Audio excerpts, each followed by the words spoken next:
यहीं पे वो म्यूजियम था जिस म्यूजियम में पहले यहाँ पे वो म्यूजियम था जिस म्यूजियम में राणा प्रताप के भाले रखे गए थे।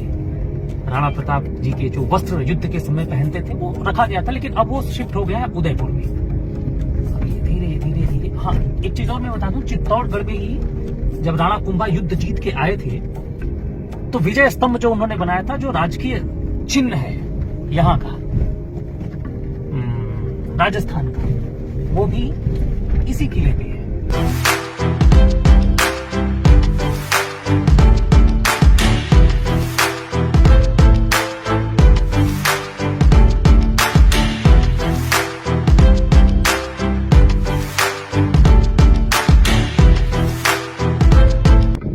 चित्तौड़गढ़ दुर्ग पे मेरे ठीक पीछे आप ये जो देख रहे हैं, आपको एक छोटा सा हवन कुंड भी दिखाई दे रहा होगा।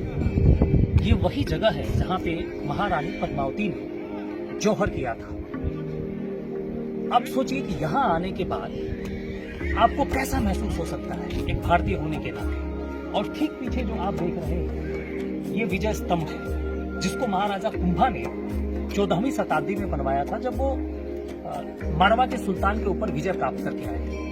ये 9 मंजिला करीब विजय स्तंभ है, जिसमें कि हर छज्जे पे बरजा भी निकला हुआ है, और ऊपर से आपको पूरे चित्तौड़गढ़ का किला और पूरे चित्तौड़गढ़ का जो शहर है ये बड़ा ही खूबसूरत दिखता है। 2019 में मैं जब आया था तो मैं ऊपर चढ़ा था, लेकिन अभी कुछ काम हो रहा है जिसकी वजह से पिछले 4 सालों से ऊपर जाना अभी बंद है। लेकिन जो मेन चीज है कि आप सोचिए कि आपकी उंगली अगर जल जाए तो आपको कितनी तकलीफ होगी। रानी पद्मावती, आप सोचिए कि वो जलती आग में अपने आप को भस्म करना चाहती, क्यों करना चाहती, और उन्होंने किया भी अपने दासियों के साथ, क्योंकि उनको ये पता था कि ये जो मुगल आक्रांता है, अलाउद्दीन खिलजी टाइप के जो लोग हैं, ये मरे हुए लोगों को भी नहीं छोड़ते, मरी हुई औरतों को भी नहीं छोड़ते, उनके साथ भी ये बलात्कार करते। कितने क्रूर थे वो लोग। और हमारे हिंदू सनातन का क्या सौंदर्य था, क्या समर्पण था खुद के प्रति, क्या स्वाभिमान था कि उन्होंने अपने आप को अग्नि में इसलिए भस्म किया, महारानी पद्मावती ने, कि वो नहीं चाहती थी कि उनके मरने के बाद कोई भी मुगल आक्रांता उनके मृत शरीर को भी स्पर्श करे। और यही वो जगह है, मुझे लगता है कि ये भारत के तीर्थों में से एक तीर्थ है। आप चारों धाम करिए, आप 12 ज्योतिर्लिंग पे आ जाइए, लेकिन कभी अगर आपको अवसर मिले तो आप इन सब जगहों पे अपने परिवार के साथ आए।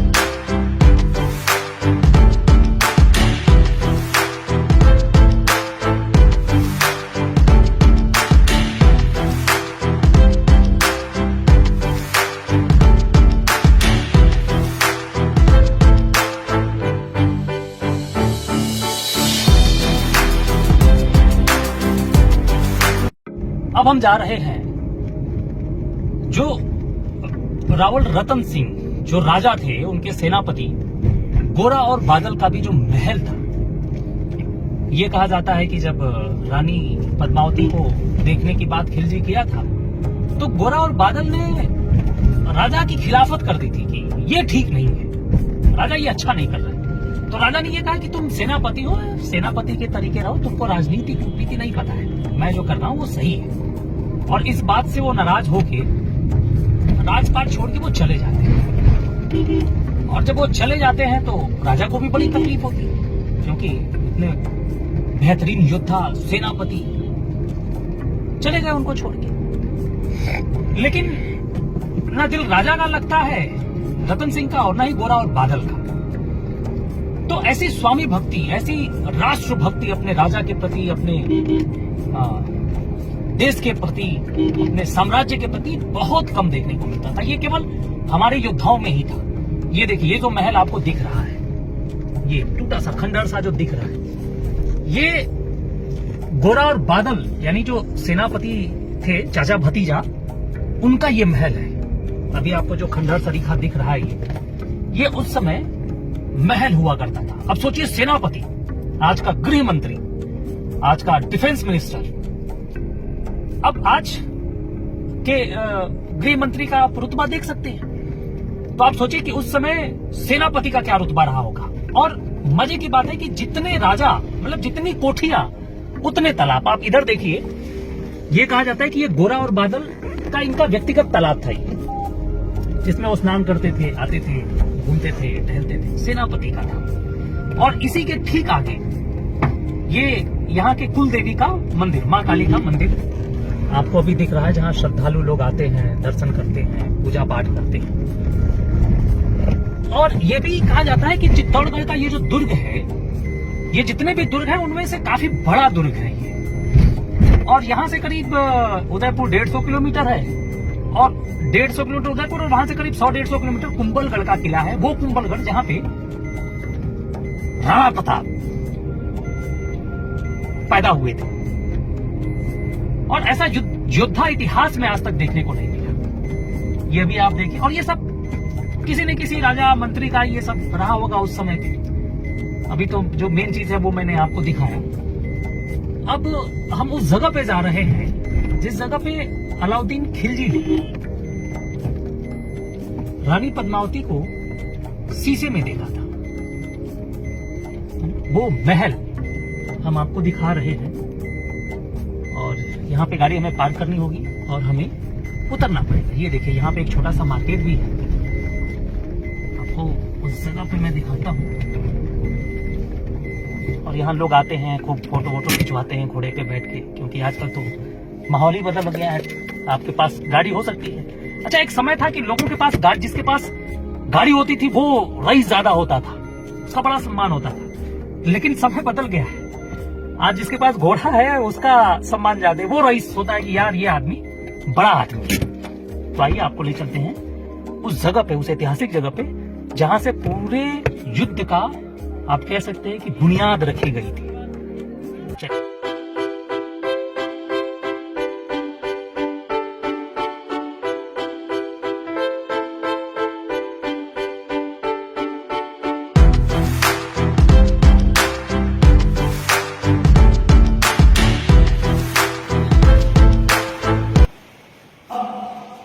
यही वो जगह है जहां से अलाउद्दीन खिलजी बैठ के महारानी पद्मावती को देखता है।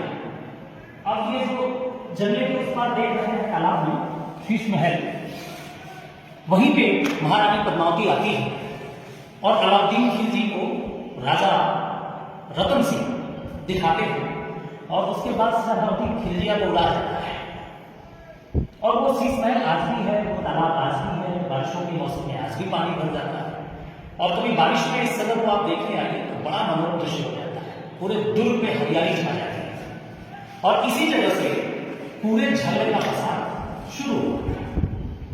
आप ये जो ऐतिहासिक जगह देख रहे हैं चित्तौड़गढ़ दुर्ग, इस दुर्ग से बड़े बड़े प्रतापी हैं। इस दुर्ग की रक्षा करने के लिए अनेकों लोगों ने अपने प्राणों की आहुति दी थी और अपने मान सम्मान को बचाने के लिए खूब लगाया। तब जाके ये एक वैभवशाली इतिहास हम समेटे हुए, जिसको देखने के लिए दूर दूर से आते हैं। कुछ फॉरेनर थे जो अभी उस जगह पे घूम रहे थे, तो मैंने गाइड से उनको बात करते हुए देखा। तो जब गाइड ने ये बताया कि हमारी एक रानी पद्मावती आग में कूद गई थी, तो अभेश कह रहा है कि ना उसका ये हिंदी में कह रहा था कि गूज बम्स हो गए थे। ये वैभवशाली इतिहास आपको दुनिया के किसी भी कोने में देखने को नहीं। अब मैं उस तरफ चल रहा हूं जिस तरफ से घाटी को घेरे हुए था अलाउद्दीन खिलजी। ये देखिएगा ये जो चीज आपको दिख रही है ये सब किले का ही हिस्सा है। अभी उस तरफ मैं जाऊंगा तो मैं आपको दिखाता हूं। आइए आगे। अब जैसे ही शीश महल से आप आगे बढ़ते हैं तो आपको ये पूरा जंगल दिखता है। चित्तौड़गढ़ दुर्ग का जंगल है। इधर हिरन भी आपको देखने को मिल जाते हैं, बहुत ज्यादा तो नहीं, लेकिन लोग ऐसा बोलते हैं कि कुछ कुछ आपको देखने को मिल जाता है। आप इधर देखेंगे मृग वन दुर्ग दिख रहा है आपको। वन विभाग 0.5 किलो यानी आधे किलोमीटर बाद ऐसा कहा जाता है कि ऊपर मृग भी आपको देखने को मिल जाते हैं। और मुझे लगता है कि अभी दुर्ग तो बहुत बड़ा है, उस साइड में जाने के लिए मनाही है। मुझे लगता है कि उसी साइड में मृग वन क्षेत्र है। आप देखेंगे कि तो फेंसिंग हुई है, पूरी बाउंड्री है, फिर ऊपर से तार से घेरा गया है इसको। तो दुर्ग तो बहुत बड़ा है। अब इसका करीब 35% ही आप जब दुर्ग आते हैं, चित्तौड़गढ़ दुर्ग, तो आप घूम पाते हैं। उस साइड में भी बहुत बड़ा है। मेन बात यह है कि सरकार की मनाही है कि आप उधर नहीं जा सकते, सिंगल रोड है, लोग उधर से भी आ रहे हैं, हम इधर से जा रहे हैं। आप देखिए आगे ये पूरा आपको वन क्षेत्र दिखेगा। यही वो दरवाजा है, यही वो मार्ग है जिससे अलाउद्दीन खिलजी अंदर आता है और राजा रतन सिंह बाहर युद्ध करने जाते हैं। और उस समय कच्चे रास्ते हुआ करते थे, तो घोड़े, हाथी, ये देख रहे, काफी दूर तक आपको ये दिखेगा। और ये ठीक आपके सामने वो जो भीमशिला जिसकी मैं बात कर रहा था, ऐसा लग रहा है कोई व्यक्ति सोया हुआ है। और ये युद्ध का मैदान, और ये किले की दीवार, और ये द्वार, ये देखिए कितना बड़ा किला, कितना बड़ा दुर्ग, दुनिया में कहीं देखने को आपको नहीं मिलेगा। वैसे भी राजस्थान ऐतिहासिक राज्य है और इतिहास भरा पड़ा है यहाँ की योद्धाओं से। ये देखिए, ये देखिए उस समय का ये दरवाजा, और इस दरवाजे पे ये जो किले आप देख रहे हैं, ये इसलिए था कि हाथी से इसको तोड़ा ना जा सके।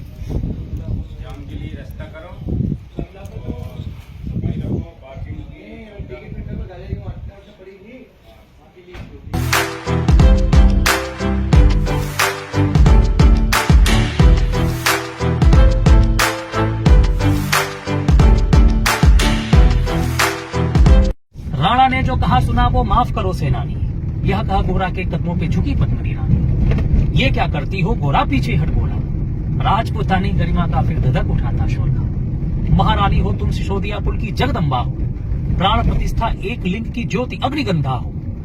गोरा के दुर्जय कंधों पे जब तक शीश रहेगा, महाकाल से भी राणा का मस्तक नहीं कटेगा। राणा के सकुशल आने तक गोरा नहीं मरेगा, एक पहर तक सर कटने पर भी धड़ युद्ध करेगा। तुम निश्चिंत रहो महलों में देखो समर भवानी, और खिलजी देखेगा केसरिया तलवारों का पानी। तो ये था चित्तौड़गढ़ का दुर्ग, जिसमें आपने बहुत सारी चीजें देखी। अब फाइनली नीचे आ गया हूं मैं। अब यहां से निकलूंगा मैं भीलवाड़ा, भीलवाड़ा से जयपुर, जयपुर से फिर मेहंदीपुर बालाजी, नहीं पहले खाटू श्याम, फिर मेहंदीपुर बालाजी का दर्शन करते हुए मैं निकल जाऊंगा सीधे घर। मैं यही निवेदन करूंगा आपसे कि कभी अगर आपको अवसर मिले राजस्थान में घूमने का, तो आप चित्तौड़गढ़ आइए, आप उदयपुर जाइए, आप कुंभलगढ़ के उस कोठरी को देखिए जहां पे सदी के महान योद्धा महाराणा प्रताप अवतरित हुए थे। परिवार के साथ आप जाइए, आपको लगेगा कि कोई चीज आप ऐसी देख रहे हैं, आपको ऐसी अनुभूति वहां पे होगी जो आपको सच में रोमांचित कर देगी। फिलहाल दुर्ग से नीचे आ गया हूं, और यह है चित्तौड़गढ़ का, दुर्ग के नीचे का शहर, चित्तौड़गढ़ शहर। अब यहाँ से मुझे पूछना होगा भैया कि हमारा रास्ता किधर है, क्योंकि रास्ते तो यहाँ बहुत हैं। मुझे निकलना हाईवे पे, और मेरे ख्याल से ये जाएगा यहाँ से लेफ्ट। बहरहाल बहुत बहुत धन्यवाद आप सभी लोगों का देखने के लिए। जय हिंद, जय मां भारती।